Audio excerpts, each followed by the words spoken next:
Hi friends, welcome back. Thanks for joining us. This week on episode 2, Beth and Jay will be discussing Islam, a complex religion. Jay, before we go any further, I think it's really important to go back to basics. I remember when I first studied Islam. In fact, I started when I was 20 years old. I was actually at a Bible school and I did a course on Islam. I knew nothing about Islam. I didn't know any Muslim friends at that point. I'd grown up in a part of the world where there wasn't many Muslims. And so when the Lord really put on my heart to start to pray for Muslims and to pray that they would understand who Jesus is, He sort of was putting on my heart to go take the message of Jesus and who Jesus is to the Muslim world.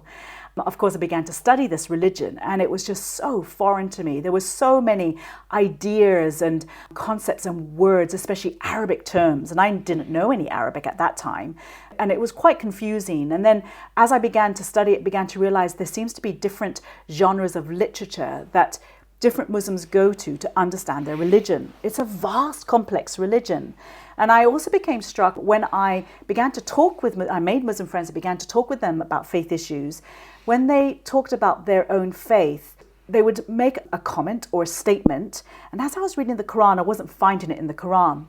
And I realized that they have it in many other areas of literature, like what is called the hadith, or what is called the tafsir, or what is called the sirah. I want to talk about that a little bit. Let's just go right back to the beginning. So we're going to start with the Quran. What is the Quran according to Muslims? Okay, well, the Quran is their general revelation. That is their primary revelation. It is their constitution, as Mohammed bin Salman talks about it in Saudi Arabia. It is what everything is measured by. Now, the Quran itself, since it is their general revelation, it has, according to the Quran itself, in chapter 85, verse 21 and 22, it is the eternal Quran. It is preserved. Does it use the word eternal? Or it says preserved. Uncreated. It says preserved, but the tafsir mean the commentaries. Okay. So the commentaries, if you look at all the commentaries to those two verses, preserved means eternal. Okay. It has always been preserved. It has no beginning. So it's uncreated, which already you can see there's a theological problem there. Yeah, because there's not supposed to be something created alongside that's the duality right in there. Islam. Yeah. So that's why since it's uncreated, it cannot be critiqued. Okay. It is preserved, every word, every letter, and that's in chapter 10, verse 15, and in chapter 18, verse 27 of the Quran, that this is no one can change a word or a letter. So it's internal to the Quran, these claims. And then the reason it cannot be changed, in chapter 15, verse 9 of the Quran, it says that Allah preserves it, Allah guards it, so that nothing can be changed. So that is, only the Quran has those claims. Mm-hmm. Only the Muslims Allah make those seems claims. To change his mind. There's laws of abrogation, for example, and a lot of people zero in on those laws of abrogation. So there seems to be some that's changes. An internal contradiction, isn't it? Yeah, so yes. You can bring that up as So there are some discussions, or it seems that the God of Islam has a different revelation at one point than later on. And that's a conversation we can have with Muslim friends. Yeah. And Muslims would answer that, but say yes, but not the Quran as it is. Once it was finalized in 632, once it was complete, there is no change from that point on. Okay. So the mansukh nasik argument of the change. Now you have to explain what that is. Mansukh means that which we give the mansukh, we give something better, nasik. Okay. That's the abrogation. It's the law of abrogation. That you see in chapter 16. And don't Muslims also make the claim that they'll often make a claim, and that comes from the Quran as well, about a challenge to non-Muslims, produce a surah, produce a verse like the Quran. Okay, now that's a different argument. That's an argument that it's above any other piece of literature. Yeah. So it is. Muslims will make different claims about that, but what they're saying is nothing can equal it. Okay. In its beauty, in its cadence, in its historical constructs, also in its poetry. Things like this, you'll hear many Muslims make claim that inimitability. In the Arabic language, presumably. Whenever you come up and say, what about the sonnets of Shakespeare? No, they'll say it has to be in the Arabic language. That's their get out. Mm-hmm. But certainly the claims the Quran makes itself is that it is inimitable. It is above any other piece of literature. It has no human touch to it. So it was handed down through an angel Gabriel. A man. named Muhammad named over Muhammad. a 23-year period. Some say 22, say 23, from 610 to 632. So that period is when this man received it through the angel Gabriel piecemeal. Okay. And if you take the Quran and you just split it in half of it, the latter half of it would be what we know as the Meccan material that was revealed between 610 and 622. And the first half is what we call Medina, when he moved to Medina. And that was from 622 to 632, the last 10 years. And they would be authoritative. I know some Muslims would sort of disagree on that as well. And that's what makes it so complex, doesn't it? Yes, rule of thumb. And we're giving you rule of thumb. There'll always be a Muslim here, a Muslim there, will say, well, that's not what I believe. So you have to be careful. Yeah. This is what most scholars would stand. And I'm talking from the Sunni standpoint, which would be the 90% of all Muslims. Now, what they would say is there are other pieces of literature that come secondary to the Quran. The Quran is sacrosanct. It must be protected. It must not be critiqued.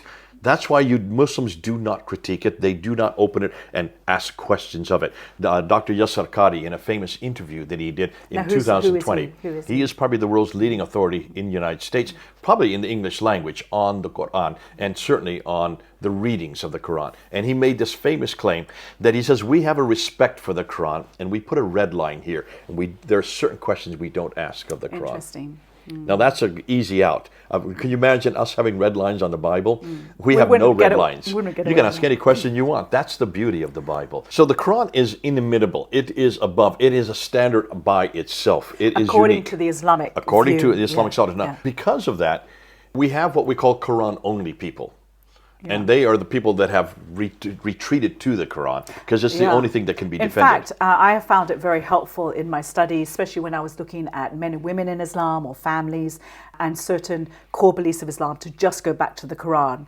I found that when I included a lot of the other literature, which we're going to look at as well, or talk about, that people say, oh, I don't follow that hadith, or I don't follow that, it's easy to do that idea of Muhammad. But the Quran is a little harder to say, I can't follow that. You can't walk away from it. It's a little harder. And that's why I am glad that they've come back to the Quran only, because there's so much that Muslims do today that's not in the Quran. And I wanted to talk about that because in order to really practice your religion in the traditional sense, maybe not in a Sufi sense, they would have other literature that you would go to. How they walk, talk, eat, drink, sleep, all of that. Practices of that's Islam, not in the Quran. Beliefs, That's not. Look at 5 prayers. 5 prayers are not in the Quran.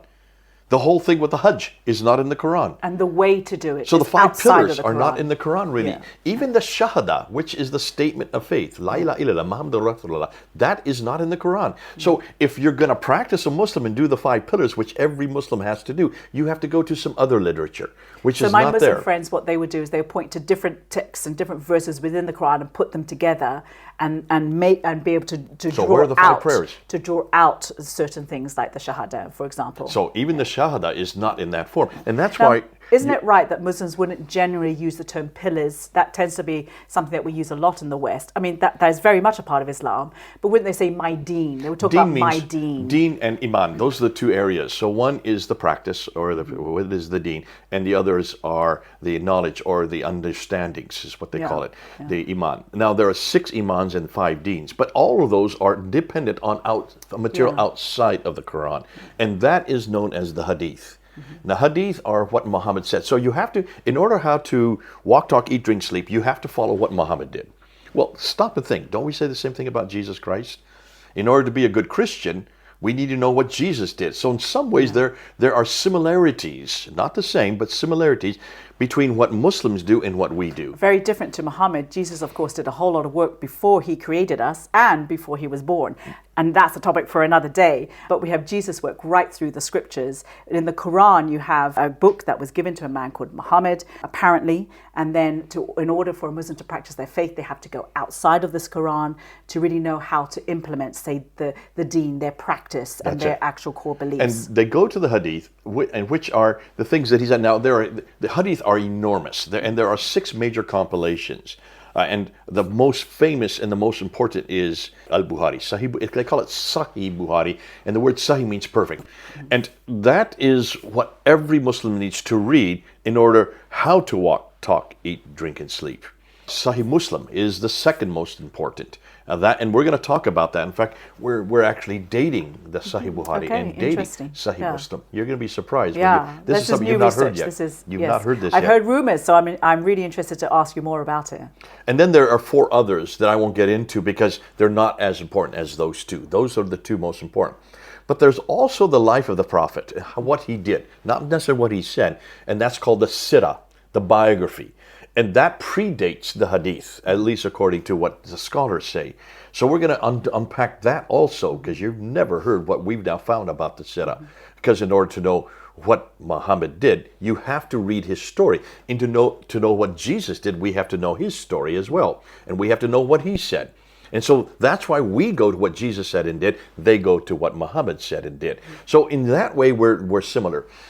But there are 2 more, and we'll get into this in the next segment, and that is looking at how you unpack what Muhammad said and did. That's known as the commentaries, the tafsir. The tafsir is the commentaries. Taking what Muhammad did, taking what Muhammad said, and applying it to different situations. That comes much later than, of course, what he said. And then there's one last genre known as the histories. Which is all of the histories up into the time of Muhammad himself as the final arbiter, the final model. And that's known as tahriq. And of course, Muslims would then go to the Sharia law to know how to apply and to glean laws from these different texts, wouldn't they? Yeah. And there's different, and that itself has very different laws, and Shia and Sunni Islam would look at different aspects of that as well. But that would not be part of the traditions. The traditions is what Muslims need to follow in order to know how to walk, talk, eat, drink, sleep. How each is impacted to come then Sharia. And we will go into that in the next segment. Thanks, Jay.